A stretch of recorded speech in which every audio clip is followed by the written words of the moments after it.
Okay, if we were going to find a half of a quarter, if we were to put this mathematically, it would be 1/2 of a quarter. What are we trying to do here? If we think that we've got a quarter of a piece of cake,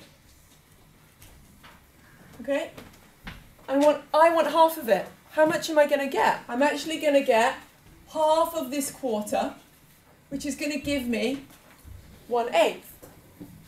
So mathematically, how do we multiply fractions to get the answer 1/8? Well, multiplying fractions is the easiest thing to do in the world.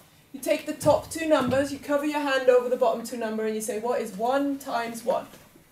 1. And you cover the top two numbers with your hand, put the dividing line in the middle. 2 times 4, 8. So to multiply any two fractions, that's the technique we used. So if I was to give you 2/7 multiplied by 3/8, you'd be able to do that quite easily using this technique. 2 times 3 is 6. Dividing line in the same place. 7 times 8 is 56. We could simplify this fraction by dividing top and bottom by 2, giving us 3 to 28. So once we've done the multiplication, we then have to do a final simplification to get that fraction in its most simple form. So multiplying fraction is super easy. What do we do then when we would like to find an amount of a price, like 2/3 of 60 kronas? Well, the way that the book teaches you often is to first find out what 1/3 is. So you find out what 1/3 of 60 kronas is by dividing 60 by 3. You're splitting up your 60 into different amounts, 3 different amounts. 60 divided by 3 is going to give you 20 kronas.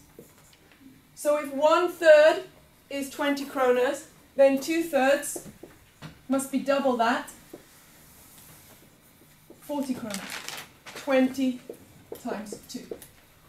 So you can do it this way, or you can do it directly as well. You can actually just set up 2/3 of 60. You're doing the same thing here. 60 divided by 3 is 20. 20 times 2 is 40. So here you get the answer in one go. And you can use either way. First work out what 1/3 is, and then double the 1/3 to get what 2/3 is. Or you can do it directly using this method. So if we instead had, let's have something else here. Let's say that we wanted 5/7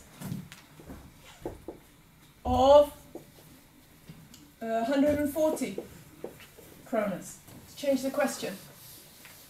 We could work out first what 1/7 is by dividing 140 by 7 to give us what 1/7 would be. And that would give us 20 kronas.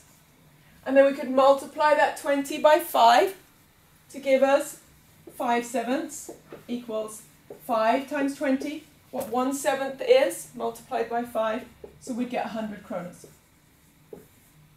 Or we can work it out directly by saying 5/7 of 140.